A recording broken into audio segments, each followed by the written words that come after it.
Mama, we are raising kids in a materialistic world, and it is not easy fostering a heart of gratitude in these times. Everywhere we look, there is something being pushed on us, sharing with us, you need this to be this kind of mom. Your kids need this to do well in school, and even to our kids, right? You cannot turn on a YouTube video or a show nowadays where there's not some kind of commercialism coming for your kids saying you need this right now. Even holidays, I feel, are becoming more and more less about traditions and customs and pure, beautiful meanings behind them. And they're becoming more about consumerism. How much more stuff can we get you to buy and make you feel like you have to celebrate? It makes it really hard to even wonder what the heck are the holidays even about to begin with. And then, maybe you're like me. You catch yourself tuning into a podcast like this, thinking during this time of year, which often happens to be a very reflective time, a time when we start to really try to fix our focus on what we have, what we can be grateful for, and also at the end of the year, thinking about what we're looking forward to in the new year. So maybe you're thinking, how can I raise my kids to be thankful? How can I raise them not to be obsessed with the material things of this world, right? Especially if you're a Christian mom listening, we know that all those things will eventually waste away. What about the important things? How do I build those things into my children's heart and soul? How do I plant them there? Well, if any of these questions have been trickling around in your head, I'm so glad you tuned into this episode today, because that's exactly what we're going to talk about together. I have 5 tips that you're going to leave with that's going to make this all a little bit easier and a lot more practical to break down. So please tune in, send this episode to all your favorite moms in your phone book, and let's get ready to learn and grow together. Hey Mama, welcome to the Energized Mama podcast, the podcast designed exclusively for moms navigating the challenging yet pivotal years of parenting children aged 5 and under. Are you longing to raise good, godly kids, all while preserving your own well-being and energy? Do you find yourself thinking, how can I keep up with my little ones, or how can I raise them to be loving and godly? I'm Cheyanne, and I've walked exactly in your shoes. Honestly, on some days, I'm still there. I know what it's like to face the daily demands of motherhood and wish for more energy to be the loving, godly mom I aspire to be. I've been there with a strong-willed toddler and a desire to balance being a devoted wife, a mom, a stepmom, and an entrepreneur. I'm here to tell you that it is possible to raise your children with strong values and boundless love, all while nurturing your own energy and well-being. In this podcast, you'll find valuable insights on managing your time and boosting your vitality. You'll gain practical tips for disciplining your children with grace and wisdom. And you'll join me in the journey of raising your kids to be good, godly individuals. My mission is to help you thrive as a mom while experiencing the joy of watching your children grow in faith and character. We'll explore how you can maintain your energy, because the most godly, loving mom is the one who takes care of herself too. So go ahead, mama, grab those headphones, pour yourself that refreshing green smoothie, and get ready to be #momspired, because rest assured, you're no longer alone on this incredible journey of motherhood.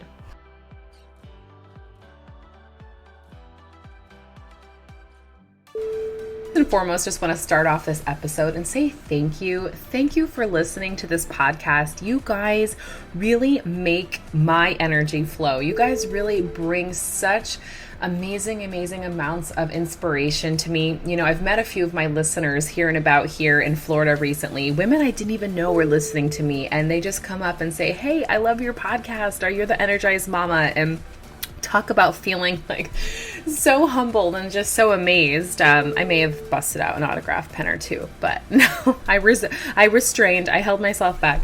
But I was just so full of thankfulness for each and every one of you. And I want you to know that I do care about you. I do care about your families. And that's why this podcast is uniquely designed to give you what you want. Basically, I want to know, what is it that you guys care about? What are you thinking about? What's keeping you up at night?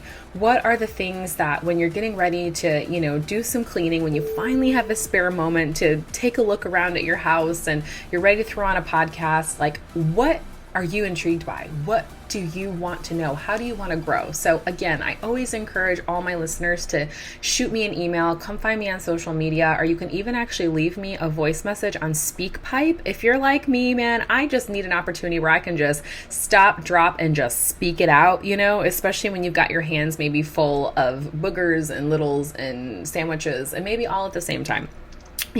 So you can find those links actually in my show notes below. And that is actually where I got the idea for this episode. There have been several of you reaching out to me on social media, just saying that you're just kind of sick of consumerism. You're like caught in between because you want your children to have an amazing, magical time of year around November, December, right? Especially ever since the Halloween season. It's like in America, we've got all these beautiful holidays back to back to back, but more and more, they seem to be less about the true meanings and more about the material.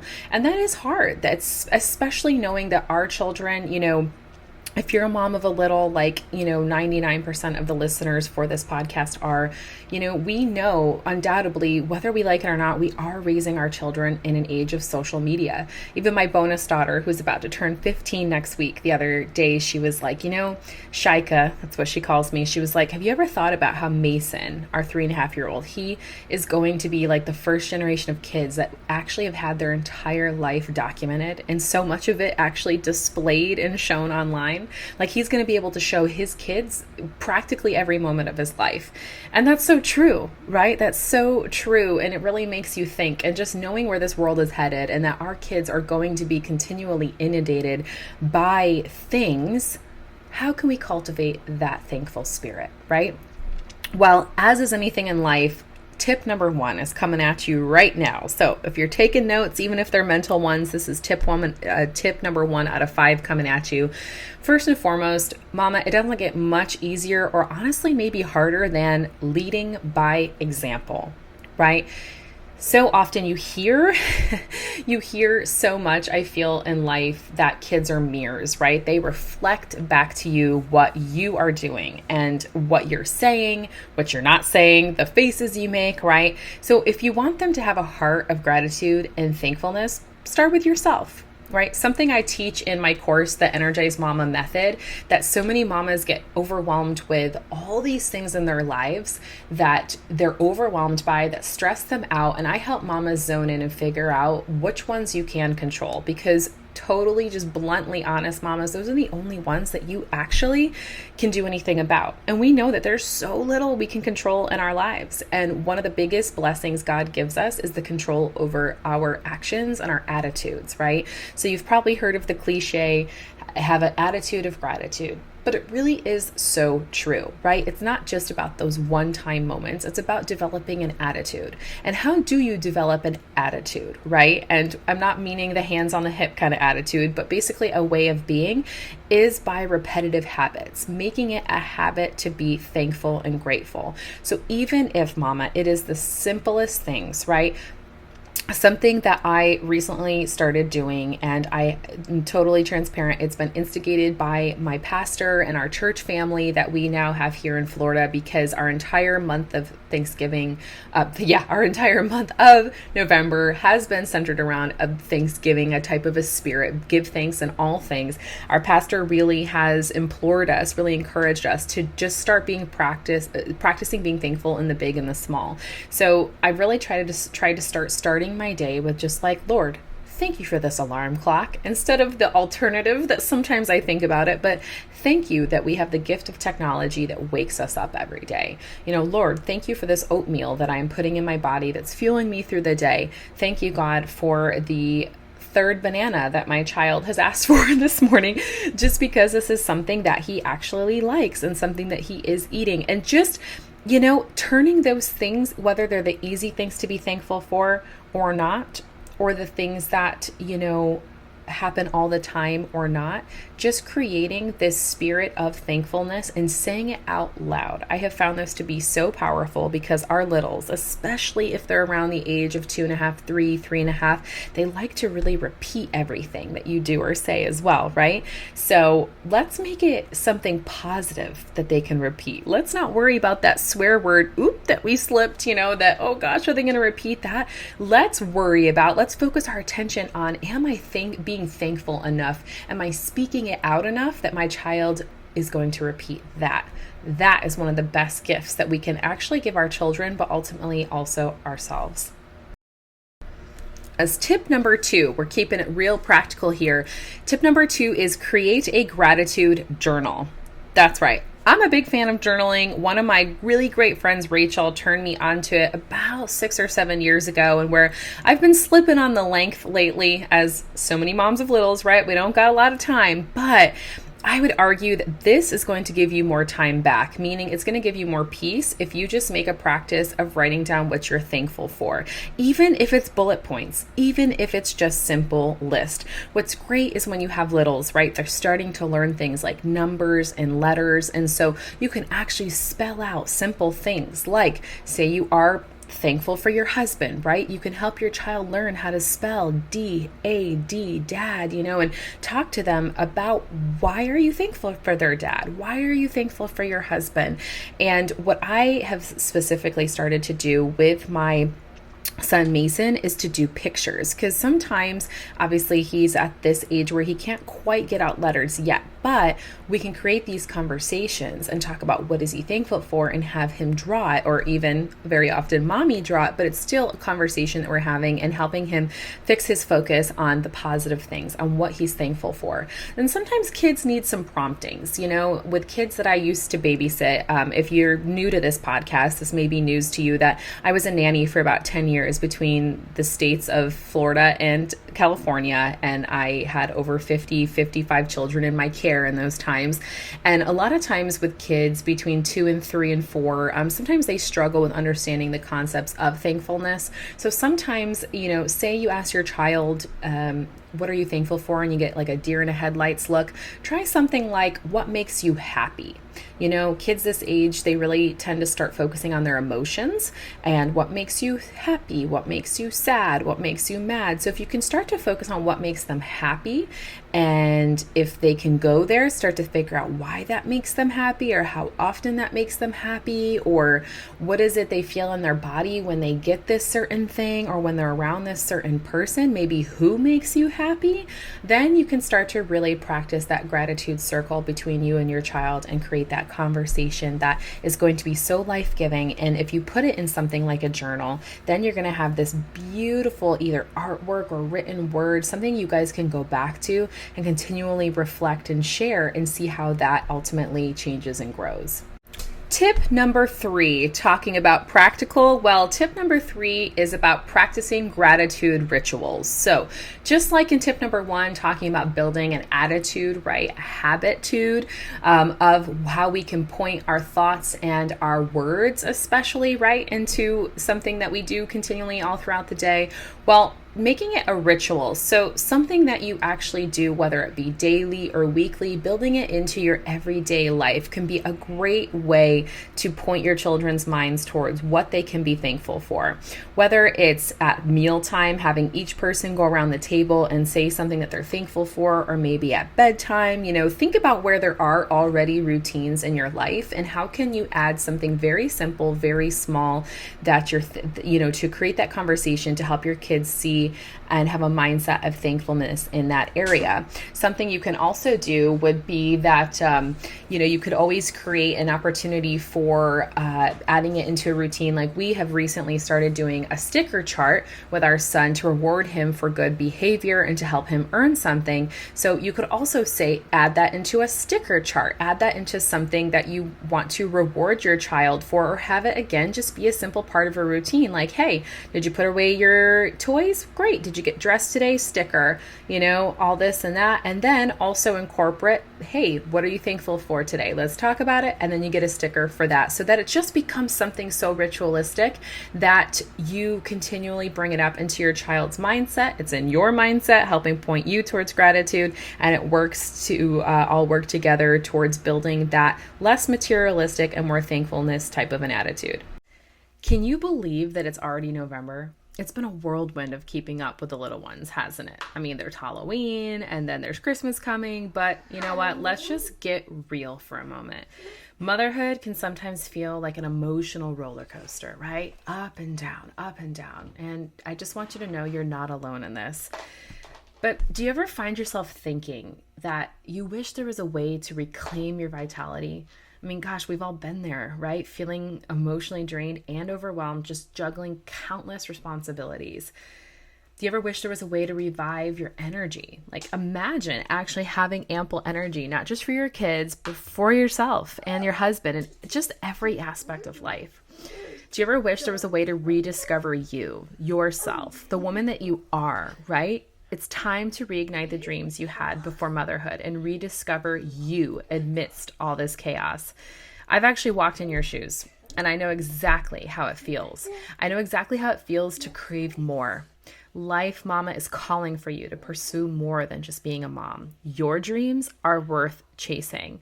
I know what it feels like to battle overwhelm, that constant stress, the uncertainty of where to start. It's time to break free from this cycle. And I know what it feels like to struggle with embracing healthy habits. Sometimes it's just really tough to know what the heck one's to do and when and where and why. I want you to stop being in the dark about which habits genuinely make a difference to your energy and well-being. And it's time, Mama, to create a realistic plan. No more wandering aimlessly, because you deserve a strategic, sustainable blueprint designed just for you, by you. It's time to reignite that unshakable energy, that one that you can have all the time. You can be that vibrant mama, full of energy, while also taking care of your little ones. I want you to just take a moment with me. Picture this. What if you woke up each day? What if you woke up today, not just surviving, but thriving with a good dose of energy to spare? What if date nights with your husband became a regular, cherished ritual and not just rare occasions? What if, quote, me time was no longer a distant memory, but actually an integral part of your everyday life? And what if you had a straightforward, tailor-made plan that reignited your energy and allowed you to be that vibrant mama that you long to be, all while still giving your kids the love and care they deserve? That is the essence. That is the core of the Energized Mama method, your personalized roadmap to reclaim your life from the chaos and infuse attainable, real-world, realistic energy into your daily routine. Here's what I promise to teach you. I promise to teach you to manage stress and ignite energy. You're going to discover practical strategies together to reduce stress and elevate your energy realistically. You'll embrace a super simple, personalized plan that nurtures new energy boosting habits without compromising your precious time with your kids or demanding monumental commitments, right? We've all been there. You'll walk away with crystal clear vision, no more confusion, and you'll know precisely where to focus your energy. You'll also have an achievable blueprint. You're going to have a roadmap to change with you while you're looking to be more clear, and that actually shows you it's in reach. You'll have unwavering confidence. You'll possess the self-assurance needed to make long-lasting transformations. So, Mama, if you're finally ready just to bid farewell to overwhelm, imagine waking up and not feeling weighed down by the day ahead, to recharge throughout the day, rejuvenate yourself and have the energy to spare for every moment, to retire that night feeling satisfied, going to bed feeling fulfilled, even as a busy mom of little ones. Now's the moment to take that leap. And here why it's important and urgent. Throughout November, I'm offering an exclusive deal. You get 10% off of the Energized Mama method, and that's not all. You'll also receive 3 bonus trainings that I've recorded with experts in all different areas of how to raise littles good and godly, and also that's going to supercharge your journey. But here's the catch. This offer is available only until December 1st. So perfect time for Christmas. After that, it's gone, and you'll miss out on the chance to transform your life right here, right now. Don't let the chaos of motherhood overwhelm you any longer. Reclaim your identity, revive your energy, and experience a life beyond just being a mom. Are you ready to say yes to yourself and no to missing out? Okay, don't wait. Head over to energyformoms.com and secure your exclusive offer today before it vanishes on December 1st. The time is now. Go to energyformoms.com and let's embark on this transformative journey together, Mama.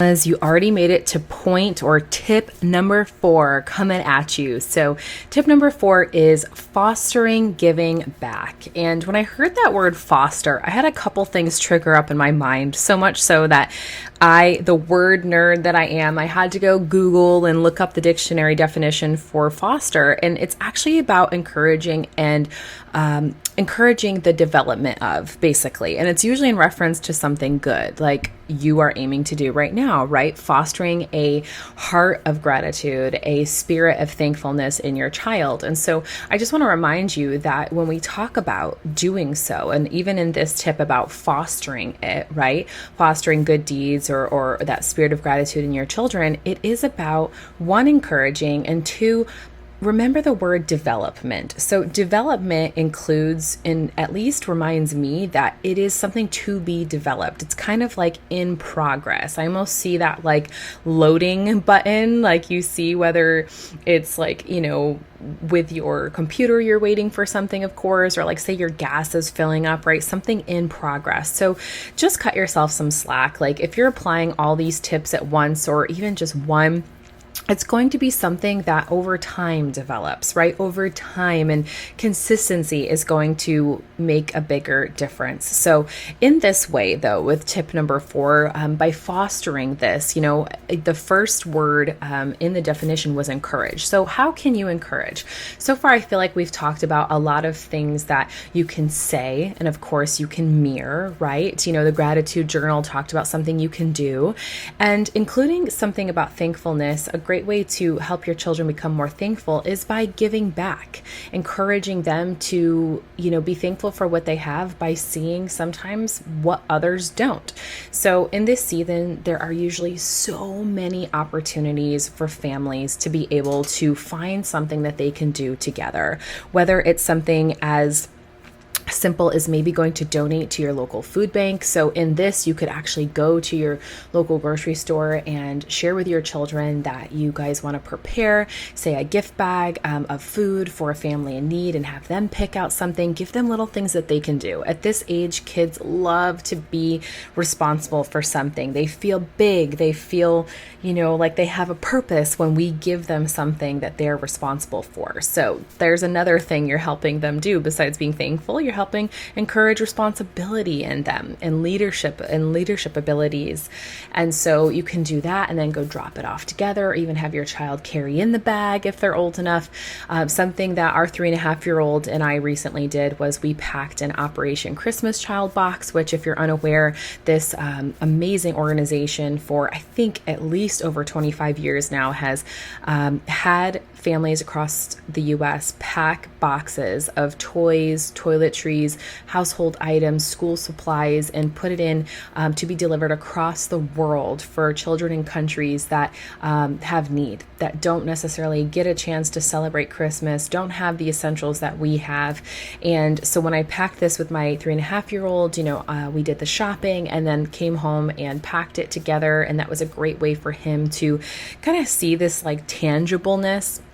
There was this one more moment with our son where he struggled a bit, when he was seeing these different toys, and we packed 2 boxes for boys, because you can choose the age level of the kids you want to give to and the gender. And we packed boys boxes, as I thought it'd be great, since I have boys, to have them pack for other little boys. And think about, what do other little boys love? No matter where they're growing up, boys are boys, right? And so we had picked out some dinosaur toys, and I watched my son for a moment have a little bit of a struggle, like, oh, I don't know, like, I love dinosaurs. And sometimes, he has that a mindset of, no dinosaurs enough. I don't have enough. More, please.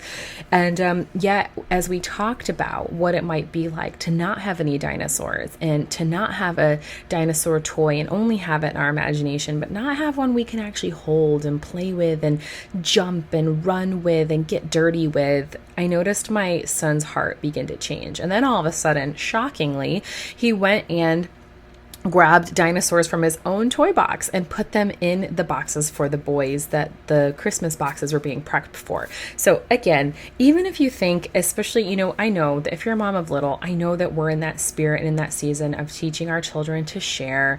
We're teaching them to be more responsible. We're trying to teach them to be more thankful, right? It can be so overwhelming where we have these moments of terrible twos and three-nagers and feeling like, our kids maybe can't handle this, concept. They can't handle a thankfulness opportunity or gratitude journal or things like that because they're too little. Don't underestimate. Don't ever think that, your children can't do something.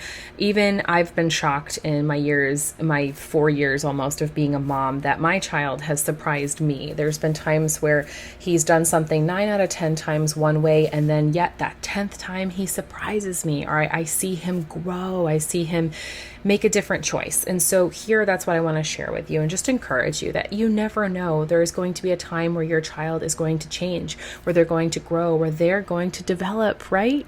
They're going to foster their own new perspectives in life. So give them the opportunity to do that and to think differently. We have made it to the last and final tip together, tip number 5. Before we dive in, I wanted to add one last caveat on tip number 4 about fostering, right? That giving back spirit and attitude. And I was so shocked the other day, talk about, your child doing something that you wouldn't expect. But, our 3.5-year-old, he now has a new 6-month-old brother. And, we're beginning as our 6-month-old is crawling and starting to get into more things. We're really trying to work on the spirit of sharing between the two boys. Obviously, our 6-month-old, it's going to take him some time before he can understand that concept. But our 3.5-year-old, he's there.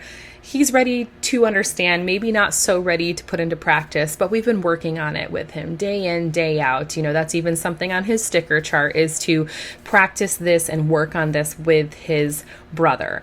Well, the other day we took him out to a Thanksgiving Christmas parade, and my husband and I both were shocked. Like, our jaws dropped when during the parade there were some of Santa's little helpers passing out candy into the audience, and our son, just like any 3-year-old boy, loves candy, and he giggled and jumped with joy when he got this candy. And no sooner did he get that, but the women that had let him down front so he could see the parade better, he instantly turned around and wanted to offer them his candy first before he took any candy.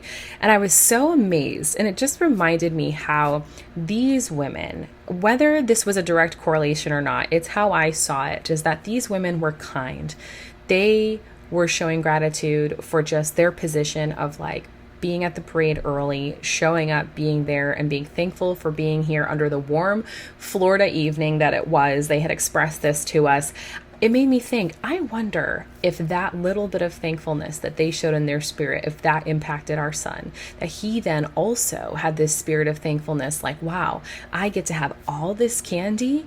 I don't need it all. I can give it away, and here he did, so it just reminded me about how really, truly, by us being thankful and people being thankful around us, it really can spread around to our children. And that is a perfect opportunity to dive into our last and final tip here together, mamas. Tip 5 is very tangible itself. It's by limiting material possessions.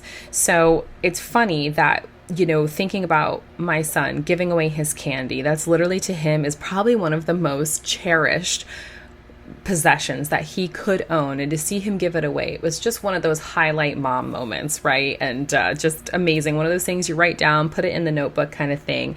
But this is one way that we can really significantly make a difference in our child's life, is by less emphasis on material things and more on the things in life that truly matter. I know that there's been a huge surge of families in the past couple years wanting to give their children more experiences rather than stuff. And I have several episodes that I'm going to post in the links below that actually talk about how, as a family, I spoke with one of these, this amazing woman that talks all about how moms can save money and provide more experiences for their children versus stuff, and how to do it, how to budget for it, how to save for it, what kind of experiences can you choose that are going to, kind of like the money's going to go longer, more bang for your buck kind of thing, and how you choose the right one for the ages of your children and all of that. And so that is a way that you can really show your children quite tangibly, whether it's for their birthday or especially when it's times that typically people get presents, is to talk about like, hey, what is an experience we can have with our family? And, just a big heads up, your child, especially when they're little, when they're 2, 3, 4, and 5, we know that's the time they probably most love to actually have that tangible opening of a present. And you have a lot of people in their lives trying to give them presents, but never underestimate the power of what an experience can give them. Say it's a trip to the zoo. You can always get your child a little, like, say, $2 plastic giraffe that he opens, and then you share. And actually the big present is that we are going to go see real giraffes in the zoo. Another way you can limit material possessions is really encouraging the family members and friends around you to, say give less, or make it only for a certain amount of time. Set those boundaries. Boundaries are really important as a mom, especially in today's day and age. I know that there's a lot of people that don't always ask questions. They just do. And so we have to be like those gatekeepers as a mom in our children's lives, because we know our children better than anyone else, and we know the way we want to raise them. So you have my full permission to put up boundaries when it comes to material possessions in your children's life. And just because it's their grandma or their aunt or your best friend doesn't mean you have to just accept it. And maybe you accept it, but you save it. You save it in your closet to give to your child during a special occasion or no occasion at all, right? Maybe something they have to earn. The list is endless, but mama, just know that you can trust your own mom tuition, and you can listen to yourself, talk with your husband, pray about it, pray together about it, and you choose when you want to give your child this specific material thing. Another quick way, a lasting tip before I end this episode of how you can limit the material possessions, is by learning to teaching your children to learn to let go, right? For them to see that it's not in the material things. The material things are not what matter, right? So even if this is simple as encouraging to have a family garage sale where you get ready to let go of things and sell things, or, the concept of a get one and let go of one. We started doing that a while back with our son, that every time he gets a new toy, he has to let go of another one, whether it's he has a specific friend in mind, or we've started a donate bin so that he knows that his possessions, are temporary, and that they don't have to mean the most in the world, that maybe they're very special to him now, but then they can be very special to another boy or girl later down the road. And there you have it, mamas. I feel like I'm going to do a little that's a wrap. Everyone, on today's episode, I am so excited you tuned in, because this is a little bit of a two-parter. So if you go back to episode 87, this is episode 87. So go back one more, episode 86. I talk all about how to cultivate a spirit of thankfulness and gratitude in your heart, especially when your kids are just being so darn maybe overwhelming or stressful in a season of your life. So that episode is more for you. And this episode, as I'm sure you now know because you're at the end of it, was more for your kids, how to cultivate a spirit of gratitude and thankfulness in them. But of course, hey, it's one and the same. When we cultivate a spirit of thankfulness in ourselves, we're reflecting our kids. And when we're focusing on helping our kids, we're also able to focus on ourselves. So if you love this episode, if you got something from it, first and foremost, please share it with another mama friend that could really benefit from it, that you want to bless with this information and with this encouragement. Number 2, please let me know about it. I love to get feedback. I love to hear what certain things stood out to you. How can I make these episodes better? And especially, what can I feature on a future episode?